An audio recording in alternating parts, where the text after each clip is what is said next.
Okay, Rabotai, Rebbetzinotai.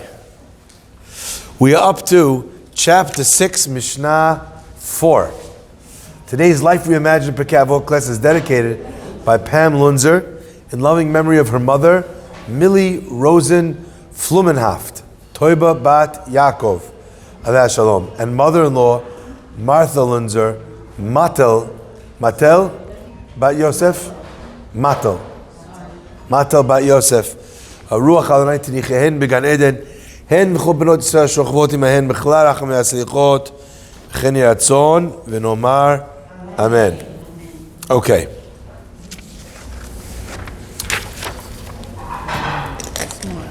Everyone's got a pen? Everyone who needs a pen? Okay, let's get started.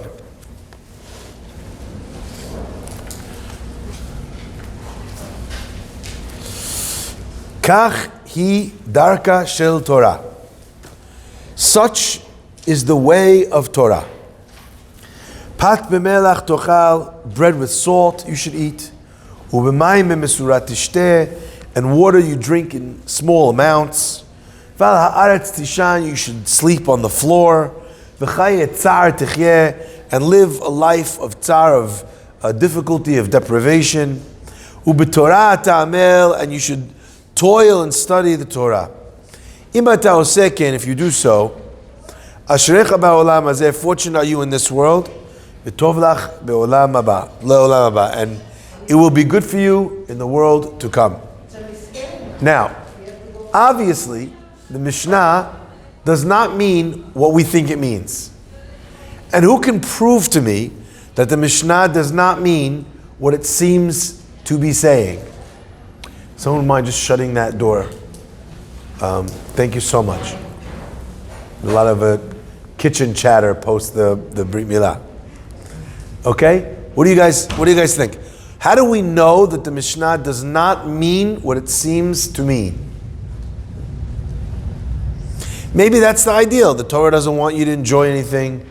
You should live the life of an ascetic monk, not a Hasidic monk, an ascetic monk. Someone that pulls himself away from everything. A minimalist. How do we know? Well, if you look at the end of the Mishnah says, praiseworthy, fortunate is he in this world, and good to you, and it will be good to you in the world to come. I get that the world to come might be awesome, but this world kind of sucks. Do you use the word as A-C-E-T-I-C? A-S-C-E-T-I-C.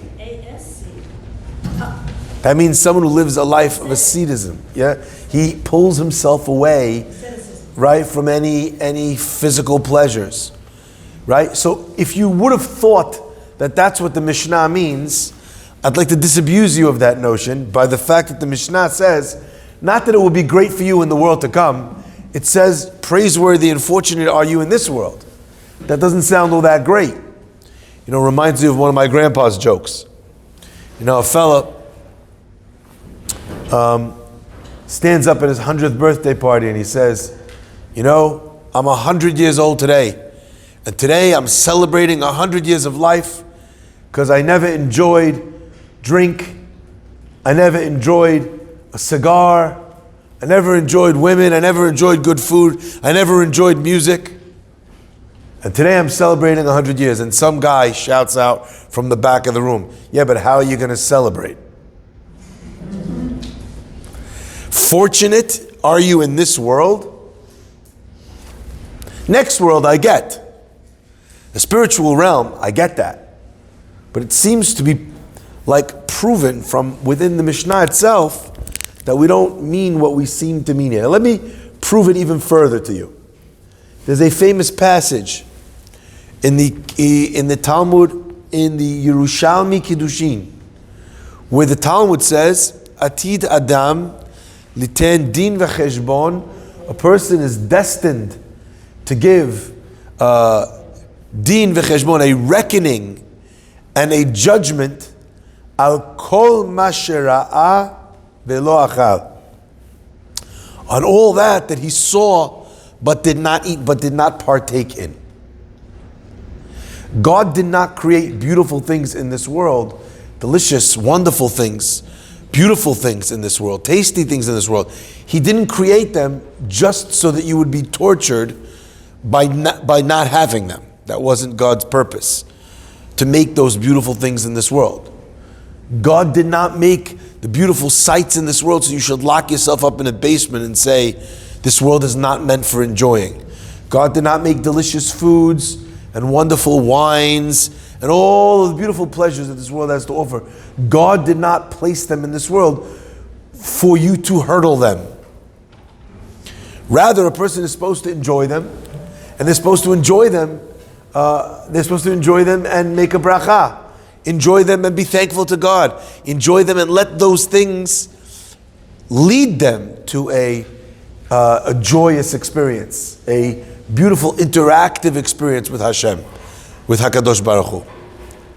So what does this Mishnah mean? This is the way of Torah, bread and salt, a little bit of water, right? Sleep on the ground, right? Live a life of pain and toil in Torah. That's the way of the Torah. That's Darka Shel Torah. So I want to perhaps take a look at a couple of examples where we find parallels to what the Mishnah seems to be teaching us.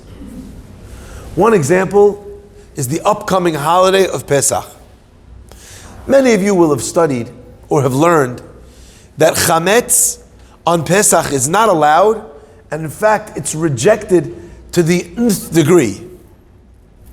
Where do we see that? In every other thing in the Torah, there's a process or a concept called bitul, which means annulment.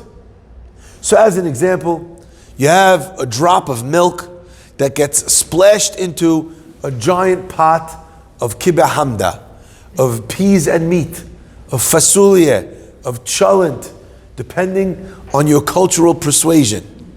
Okay?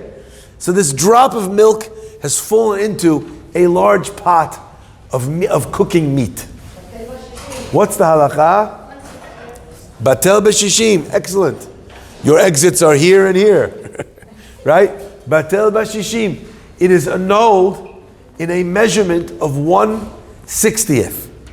So if there are 60 times more meat or more non-dairy in this pot than the amount of milk that just fell in, the halakha is the milk is annulled in 1/60th. There are times when you need more even to annul something. But when it comes to chametz afilu be'elef lo batel.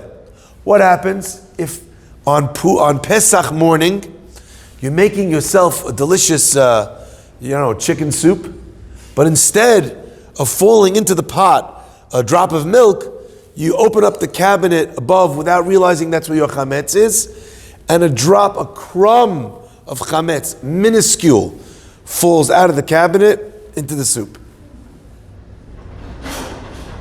It doesn't matter how much soup there is.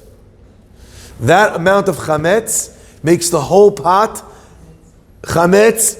You dump it in the garbage. Do you understand that? Chametz is afilu be'elef lo batel. And there are many interpretations. Why are we so strict with chametz? And by the way, that law applies only to chametz on Pesach, not chametz before Pesach.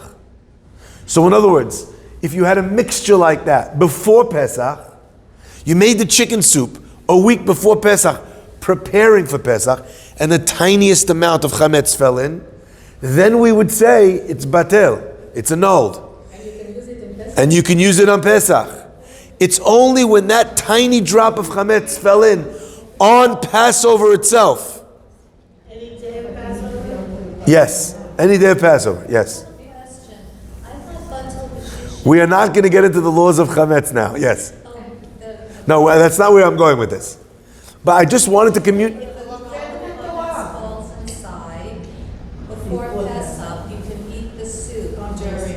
If it's a tiny amount and there's a possible amount of bitul. In fact, by the way, That's why they tell you all these things to buy before Pesach. That is the reason. Like eggs, why are you buying it before Pesach? Because if you bought it before and there's already a bitul, you don't need to come on to the halakha on Pesach where we don't have the laws of bitul. That's why you're koshering everything before Passover. Same reasons. We don't want you koshering on Passover because the laws on Passover are much stricter because chametz is not batel on Pesach. Now, the reason for this is brought down because chametz represents the Yetzer Hara. It represents arrogance. It represents ego. All the different beautiful ideas. Beautiful. My rabbi asked a very powerful question. My rabbi asked, 1 second. If chametz is so toxic, if chametz is so terrible that we don't even want to eat the smallest amount, how come 1 week after, 8 days later, we're back to eating chametz? If chametz is so bad, we shouldn't eat it all year round. Gluten-free people agree. Although that's a huge mistake that people make. People think if something is gluten-free, it's not chametz. Lies. One of the 5 grains does not contain gluten. Chametz gamur. According to almost every posek amongst the Jewish people except for one, whom by and large does not get followed. Okay? Oats, which do not have gluten, right, are one of the 5 grains. So chametz. Now, my friends, I want you to understand this because it's so powerful. So if you can't eat chametz, why are we staying away from it like it's poison and then the next day we're eating it? We should never eat chametz if it's bad. Another question. And here you see the idea even more pronounced. On Yom Kippur, we fast, we don't eat, we don't drink, we don't put on oil, to moisturize. We don't engage in marital relations. We don't wear leather shoes. All these different things that we don't do on Yom Kippur to be like an angel. And the fascinating thing is that practice is only for the time of Yom Kippur. The second Yom Kippur is over, what do we do with our leather shoes? We put them back on. What do we do with our skin lotions? Put them back on. What do we do with bathing? We get back in the shower. It almost seems like there's a concept of a temporary hiatus. And the effect that temporary hiatus can take or can make upon our psyche is valuable not just during the time of abstention, but also for after that time. And let me explain. One pasuk, it describes the 5 things that we abstain from on Yom Kippur as being the 5 inuyim. The 5 elements of inuyim which a person is afflicting themselves. The 5 afflictions. But generally, that is not the Torah way. We don't believe in denying a person's self good food, good feelings. We don't believe staying away from marital relations. That's not a Torah thing. We're not anti-relations. We're not anti-leather shoes in any other place. So what's going on over here? And one of the things that it's so important to understand is that the idea of abstention on Yom Kippur is not to torture yourself. In fact, the Torah also uses the word of, yes, it uses the word of V'inita et nafshotechem. V'inita means, and you shall afflict your souls. But the Torah also says, in the context of Yom Kippurim, that we are making or rendering ourselves purified. To what level? To the level that on Yom Kippur, We say Shema Yisrael, Hashem Elokeinu, Hashem Echad. And then we say out loud, Baruch Shem Kivod. We say out loud a sentence that all throughout the year we are only allowed to whisper. And the reason why we whisper it is because it was a sentence and a sentiment that was stolen from the angels. But on Yom Kippur, when we are like angels, we do not eat, we do not drink, we do not wash, we don't engage in physical intimacy, etc., etc. We don't, anoint ourselves with oils or with moisturizers. On those days where we live as spiritual beings, on that day, we can say Baruch Shem Kivod Malchuto because we are also as the angels are. So my friends, I want you to understand, what are we doing? Is it dress up day? Is that what Yom Kippur is? Pretend to be an angel day? Does God think, did we fool God into thinking that, you know what, we're really going to fast for the rest of our lives? And then as soon as he gives us kapara on Yom Kippur, we're like, psych, back to the shoes. Is that what this is? No. Obviously not. The idea is a very powerful one, and we don't have the time to get into each of the 5 afflictions. If you want, I will send you a short video that I have which describes these ideas. But the concept is so beautiful. Eating, drinking, intimacy, leather shoes, they represent concepts. Things that identify a human being. Comfort, love, things that human beings feel like they can't be without. How many things do we do throughout the year that we shouldn't do because doing the right thing was just not comfortable? I was at the person's house. I didn't think the food was going to be kosher, but it was just too uncomfortable to say something. Too uncomfortable to come up with an alternate plan. So even though I would never normally eat the food that she served, I was just too uncomfortable to say anything. Uncomfortable to stand up to someone in public doing the wrong thing. Because uncomfortable. You don't want to be that guy. You just want to be that cool person that lets everything slide, that is woke enough to let everything be okay. That's who you want to be. How many things, how many times, for the sake of love, do we do something that we shouldn't do? Or do we not do something that we should have done? Love makes people do crazy things. So on Yom Kippur, what do? We take the human self and we uncouple from the human self all of these things which cause us to do things that don't necessarily represent our highest self. Our desires, our comfort, our need to be accepted by others. You understand? All of these things. And then in a space where we are only ourselves, for ourselves, not governed by these pushes and pulls that are external to ourselves, we get to see what we would look like without those things.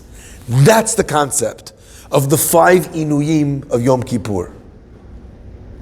And the minute you could see yourself without those things, we get to what? Reintroduce those things. It's kind of like a person who goes to the doctor and they're looking to see which things the body is having an allergic reaction to. And what do? They stop you eating all foods and then they reintroduce one at a time. And let's see which ones you could actually handle, you could actually manage without it messing up your system. If matzah represents ego, desires, drives, that's what chametz represents, so then we take a break from it. And once we are not governed by the pleasantries of life, the beautiful things of life, once we've uncoupled from those things being something I need, it's not a problem to want to wear nice clothes. It's not a problem to want to go to nice restaurants, or to want to go traveling, or to want to live in a nice house, or to want to have nice clothes. None of those things are problematic. You can want all those things. The problem begins when you don't classify those things as things that I want, that I would like, that would be nice. They become necessary. They become needs. And when they are rooted in a need, then that need begins to rule over you instead of it being an accessory to you. I mentioned the comment that my wife made a little while ago. My wife asked, before we did this wedding, why is it that the nicest and happiest times of a person's life are also the most stressful times? Now you're moving to a new place, it should be happy, and it's very stressful instead. You have a wedding, you feel like it should be very happy, but you want to cry half the time you're pulling out your hair. Why are the happiest things in our lives, why are they so stressful? And I said, they aren't stressful. The versions of those things that we have come to expect create that stress. As an example, you have a young couple, they want to get married. What do they need in order to get married? 2 witnesses and a rabbi. They don't need a hall. She doesn't need a gown. She doesn't need a diamond ring. He doesn't need a tuxedo. There doesn't need to be a band. You don't need to have dinner.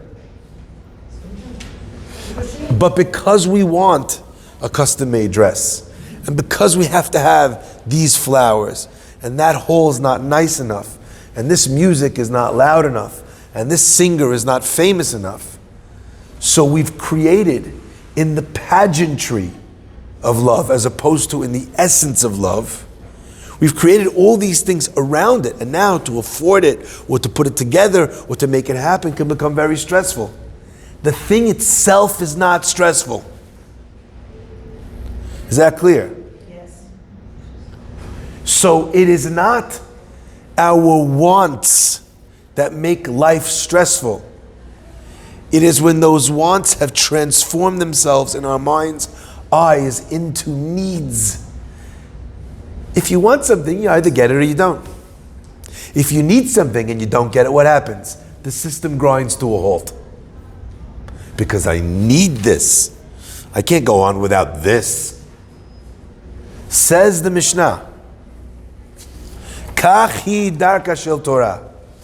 Do you want to understand the way of the Torah? We need to strip things back. You don't need to be eating the Wagyu beef steak at $250 in the best steakhouses of New York City.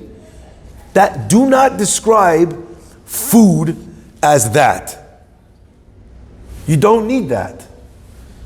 You know what you could eat if you wanted to survive? Pat b'melach tochal. You need bread and salt. Do you need to drink wine and 40-year-old whiskey? You do not. You need a minimal amount of water, without which the body cannot survive. Do you need a Tempur-Pedic mattress at $6,000 for a twin bed? You do not need that. Even after you watch the advertisement that the person puts a glass of wine on one part of the bed and they jump up and down in the other part of the bed. And I was just thinking to myself, they are just proving how unnecessary this mattress is. Who needs to do that? Who looks at that advertisement and thinks, oh my gosh, that's what I've been missing?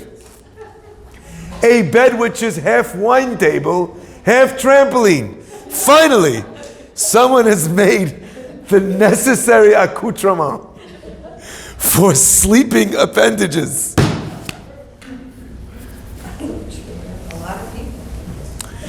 Very comfortable. And you know what? You want it? Great. I'm happy for you. I'm happy that you had it. But did you need it? The problem with the princess and the pea, the problem is that at that stage of her existence, even the pea doesn't allow her to sleep. Through all the mattresses. Haman has all the honor in the world. There's one guy who won't bow. The system grinds to a halt. He needs to make plans to eradicate the whole Jewish people because there's one guy, one person in the whole kingdom who can't bow to him. So the Torah says, we need to strip back our needs to our wants. You want a steak? Like we say in Arabic, fadal. You want wine? Fadal. Welcome. Have what you like. Great. Have at it. You can afford it? Go for it.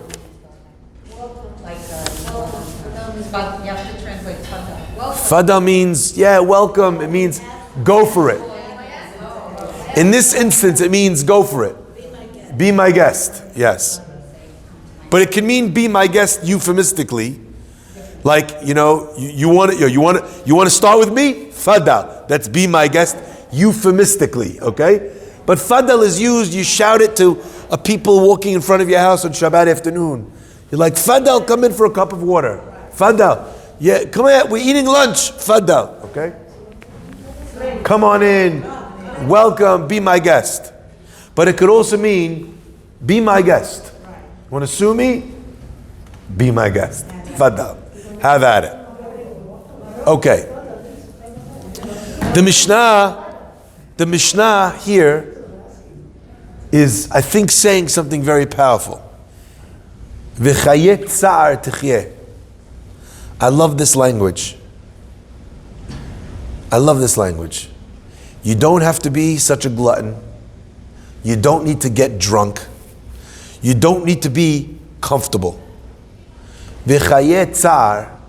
And if you lived a life of pain, or if you had misery or trauma in your life, techyeh, you could still survive. I think that's what this line is saying. V'chayet tsa'ar techyeh. You could still make this work. No matter almost what a person has lost.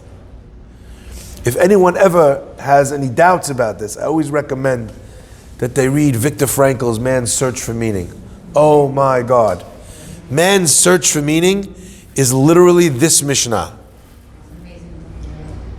You can have nothing and still have not only something, but still have enough to be able to feel free and to feel like you are living a meaningful and purposeful life.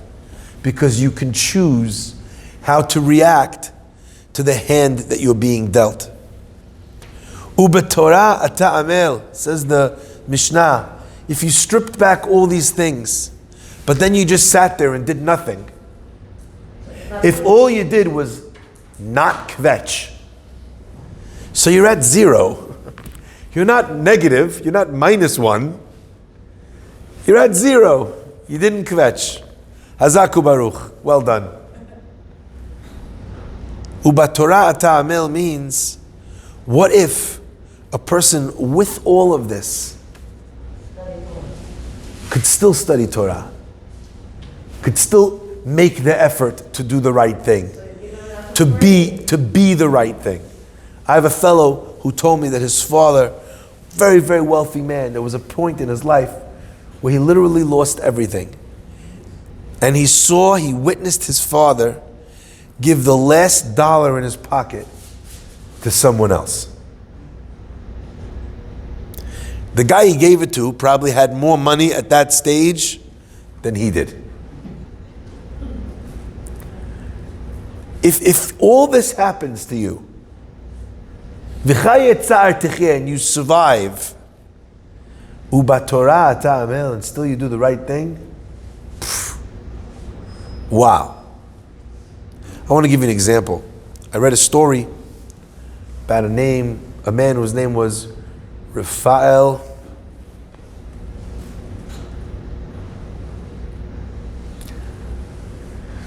I want to say Zaflo. I'm not sure. I have to double check. I think it was Zaflo.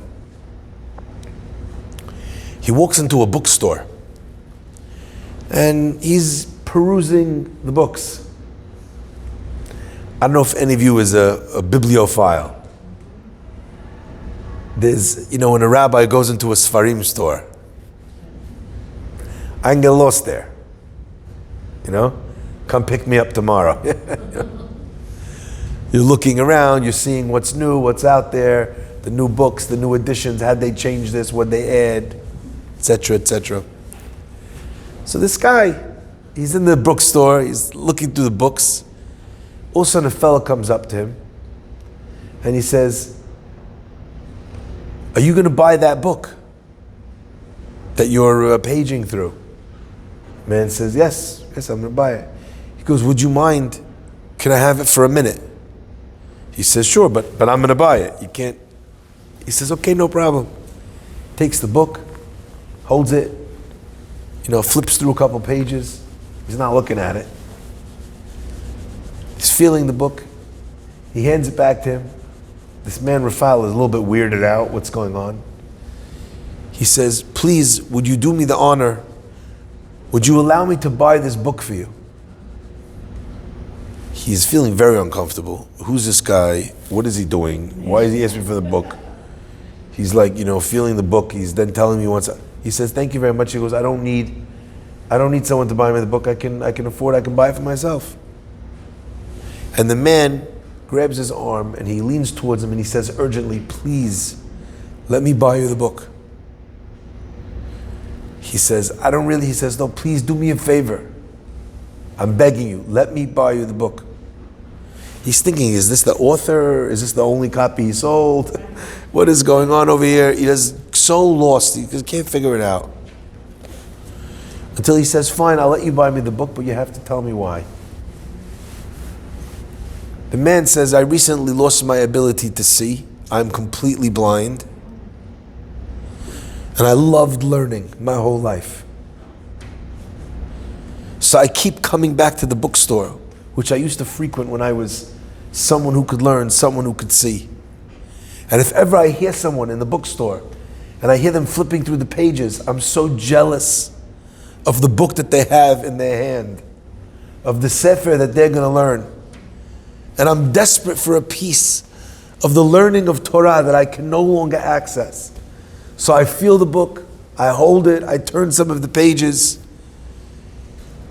and then if I'm lucky, the person lets me buy them a book. And I tell them when they're learning, if they get tired, or if they're a little bored, they should think of me." He never forgot that man. He never learned like he learned out of that sefer. V'chayet tsa'ar techyeh. Person could be in the worst of situations, not have any of the wants or the luxuries that people's life would have if they were drawing up their own fairy tale.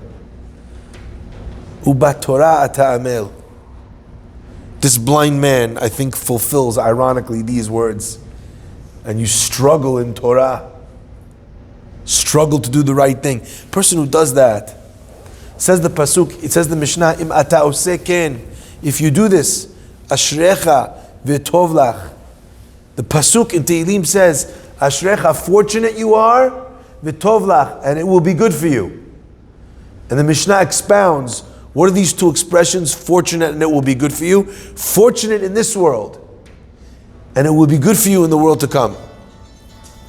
A person who engages in mitzvot, who engages in Torah, there is no doubt that they improve the prospects of their future world to come. No doubt. But what people don't often realize is, learning Torah doesn't just make it better there, it makes it better here. Look at how the world today looks at marriage. Disposable. You're in it for however long, like you can be bothered, until you see a nicer looking lady, until you see a richer looking husband. That's the world around us. Over 70% of people that marry are getting divorced. That means that the likelihood of every person walking down the aisle towards their chuppah in the larger world, the likelihood is that their marriage will not make it. Think about that. Look at 10 people and imagine 7 of those people winding up in divorce. Those are the numbers. Okay? When the Torah teaches you that a person is supposed to ohavo kegufo, to love his wife with the love that he has for himself, umechabeda, and he honors and respects her, yoter megufo, more than himself. The Torah, it obligated you something. You studied something. It was difficult. It was painful sometimes to put your wife's needs ahead of your own, to put your husband's needs ahead of your own. But you don't only benefit from that in the world to come. What about this world? What about the house that you live in? What about the vacations you go on? You know, in the world they always talk about how families outside of our faith, families dread the holidays. Because the most likely time for a family fight is over the holidays. Christmas, New Year's, Thanksgiving.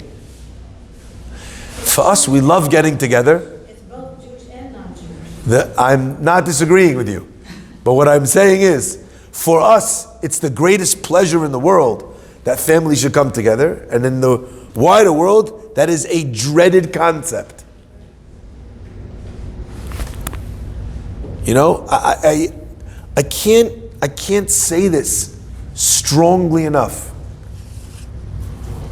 Who benefited from that bit of Torah that you learned? Your life in this world? Your life in the next world? I would wager both.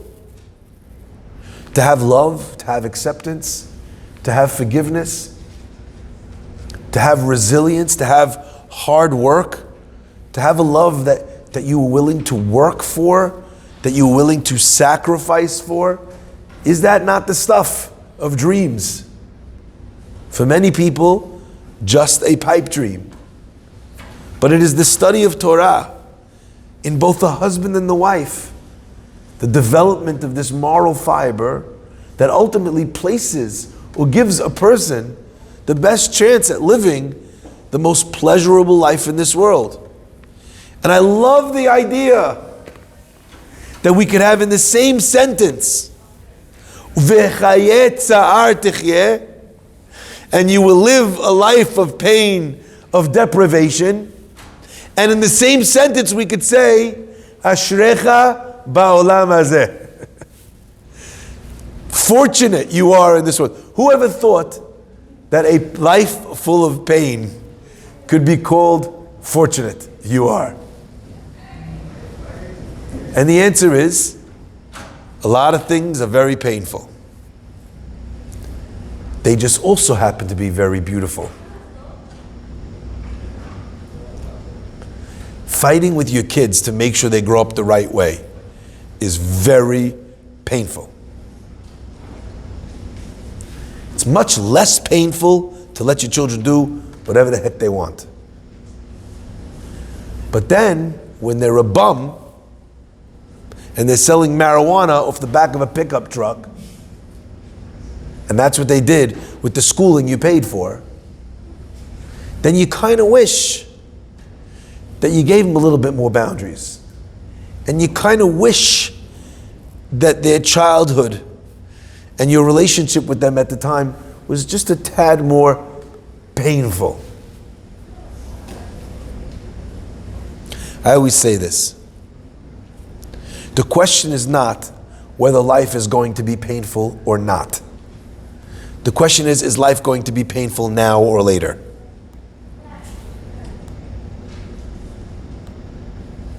Leah cries. She cries and cries and cries, and everyone thinks, wow, Leah just cries. She has the worst life. I have people from the community asking me this question all the time. My name, my daughter's name, my name is Leah. Should I change my name? Leah has such a sad life. She's always crying. Her eyelids are falling out, etc. Her eyelashes. That's what it says about Leah. And I always say to them, that's the most ridiculous thing I've ever heard in my life. You know who else cries? Rachel. Leah cries, now. And then the rest of her life is a dream. She has all the kids. She has all the kids right away. She doesn't die in childbirth. Rachel has the dream in the beginning, no tears. Then for the rest of her life, she has tears. Life was not designed to be a floating on a pool raft in the sun. God did not make you a life so that you should be flotsam or jetsam. I bet you never thought you'd hear those words in a shiur. They know you're flotsam and jetsam. Sorry? Flotsam and jetsam is not good. It's not good, that's my point. You were not created to float on the water. You are more than algae. It's waste. It's waste. But it's painful to swim when you don't float on the water and you're drowning and you need to keep kicking your legs and you're getting cramps and your stomach is hurting and your arms are tired and you feel like you're about to drown again and someone needs to jump in and save you 3 times. You'd still rather be human than algae. V'chayet sa'ar tichyeh is not the opposite of fortunate you are in this world. It's the price you pay for fortunate you are in this world. And in fact, I think the Mishnah, like I said earlier, is telling you, v'chayet sa'ar, and the difficulty, the more difficult, the more challenging, tichyeh, let it make you come alive. You ever have a day at work where you literally finished exhausted, but it was the most rewarding day of work? You really accomplished something. You can't breathe. You feel like you're falling off your face, but you feel great. You ever go do a workout and you got worked out? Oh my gosh, your legs are falling apart, but your stomach is killing, but it feels great. I just played basketball again after 6 months because I hurt my shoulder. And I played with some kids, so there was, it was a little easier on me. I got back and my back was killing. I never felt so good. The pain felt so good because the pain meant I was active. Pain meant I'm burning calories. The pain meant my heart is pumping. I'm not algae, sitting in a recliner, lying in a bed. Our rabbis tell us that the final galut before Mashiach comes is the galut of Edom. The exile of Edom. So we had an exile, the first exile. It's called Galut Bavel. Then you have Galut Paras, Umadai, Persia and Media. Then you have Galut Yavan, the exile of the Assyrian Greeks, the story of Chanukah. And then finally, you have Galut Edom, which is the Galut that began with the Romans.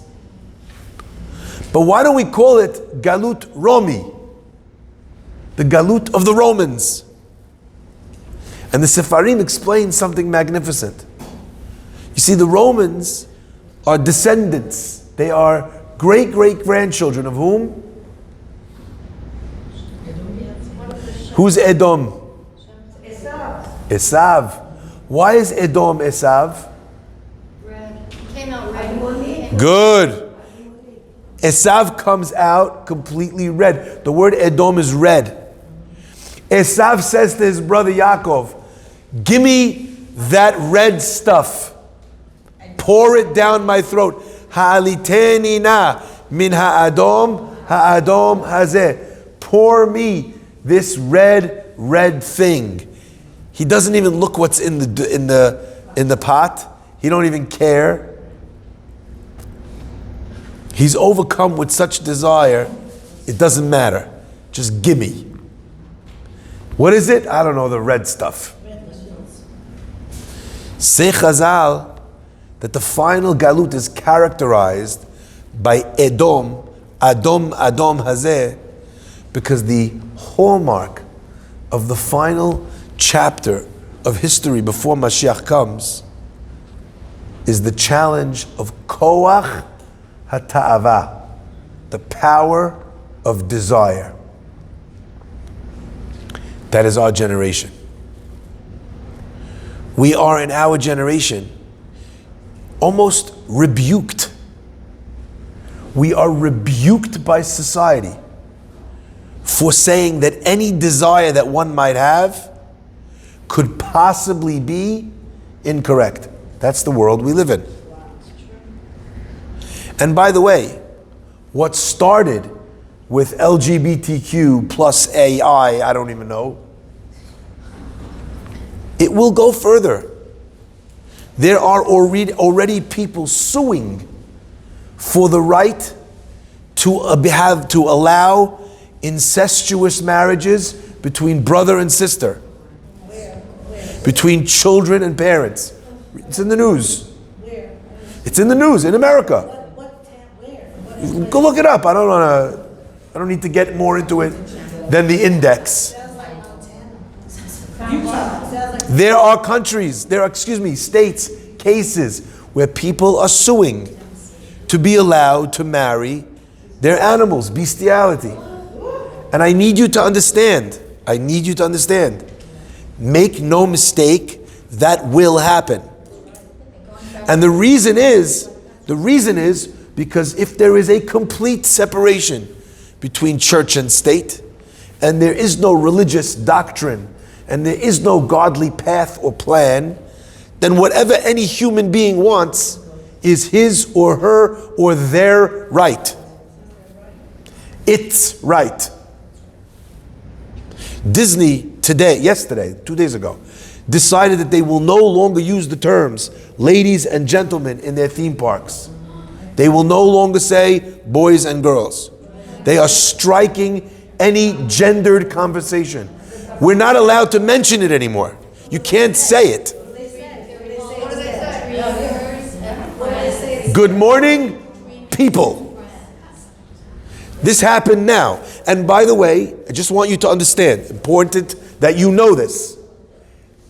The heads of their entertainment divisions have recently publicly declared a pledge that 50% of their characters will be LGBTQIA+.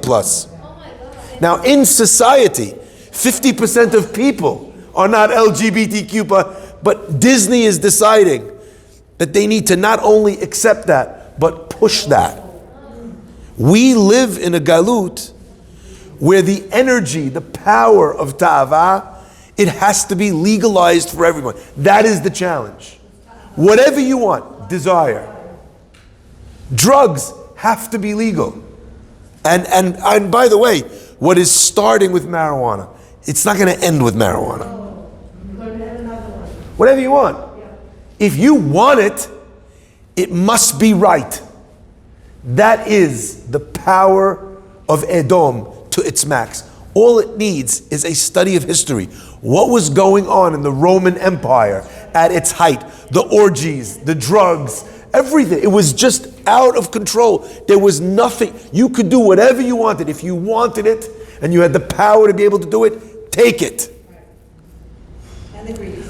We will see that, I believe, as well in terms of might. We are already seeing it with Russia and the Ukraine. Why did I invade the Ukraine? Because I freaking wanted to, and I was stronger. I was strong enough to take it, so I did it. The greatest challenge before Mashiach comes is Edom, the koach, the power of ta'ava, of desire. So how does one fight back? And that's what this Mishnah is about. It doesn't say kachi Torah. The Torah says you can only eat bread and salt. It doesn't say that. It says kachi darka shel Torah. The pathway of Torah is not paved with gluttony. It's paved with a person being satisfied with what they have. recognizing which things for them are most important, which things are least important. It's not a problem for you to have a beautiful car, no problem. But if you told yourself you could not give charity because you did not have enough, because you had to have the Mercedes convertible, then you have a problem. Then your wants are shifting into needs. Now, how do you fight this? How does a person fight back against this overwhelming noise of ta'ava? Have what you want, have what you want, have what you want. Remember the song? Remember the song about the Chevy and the Levy? Drinking whiskey and rye, singing, "This will be the day that I die." Yeah. Just have what you're going to die anyway tomorrow. Just have what you want, do what you want, be with who you want. That's the life. How do you fight back against that? I'll never forget, there was a song. I always quote this song because to me it's everything that is wrong with our generation. The song goes, "If it makes you happy, it can't be that bad." No? No? What if I'm a pedophile? What if I'm a pedophile? What if I'm a masochist? What if I'm a genocidal, homicidal maniac? Well, if it makes you happy, it can't be that bad. Where's the logical end to that? Who gets to decide? And the answer is, we are witnessing this. We have already told people that if they want to end their own life, you want to, go for it. You want to end your baby's life, you want to. It's going to be really difficult for you to have a baby now because, you want to go on America's next model thing and you don't want to be pregnant. Just kill the baby, you'll make another one. Fighting for the rights. Our world is crazy. How do we push back? And I'm not talking about changing anyone else. Rav Yisrael Salanta used to say, when I was young, I thought I would change the world. And then I got older, I realized I couldn't change the world. I would change my country. Then I realized I couldn't change my country. I would change my town. Then I realized I can't change my town. The only one I could change is myself. But the Baalei Musar say, that's true. But if you change yourself, you change your family. And if you change your family, you change your street. And if you change your street, you change your town. If you change your town, you change your country. So you can't start by changing anyone but you. But if you start with yourself and that change is true, it impacts the people around you in concentric circles. It must. So how do we fight this? So I want to quote to you a powerful line. The line goes in the Gemara, it says, Im paga becha minuval zeh, if this abominable creature attacks you, in reference to the Yetzer Hara. Im paga becha minuval zeh. He's attacked you. You're in his clutches. He's got you in his grasp. The devil's got you in his grasp. What do? Says the Gemara, Im paga mecha minuval zeh, if he's grabbed you, if he's got you, mashcheu lebet hamidrash, drag him to the yeshiva, to the study hall. And if he doesn't want to? You don't give him a choice. You know why? Because he's inside of you, and you get to decide where you go. Now listen to this. What does it mean, mashcheu lebet hamidrash? How's that going to help? It doesn't mean drag him kicking and screaming to the Beit Midrash. You know what it means? It means that every human desire, every element of passion can be reconfigured, can be rechanneled into something else. And the desire for notoriety, right? You want to be known. Why are people doing what they do on Instagram? Because they are plagued by a deep existential lack of identity, lack of meaning. And they're crying out to the world, see me, notice me, look at me. They just don't know how to do that correctly. So they just take off more and more articles of clothing. But the more they take off, obviously, the less the world is seeing them. And the more the world is seeing this outer shell that they share with everybody else. There's nothing unique about a person's physical form. What's unique about them is actually who they are, what they want to do, what they can accomplish. But it's very difficult to put that on Instagram.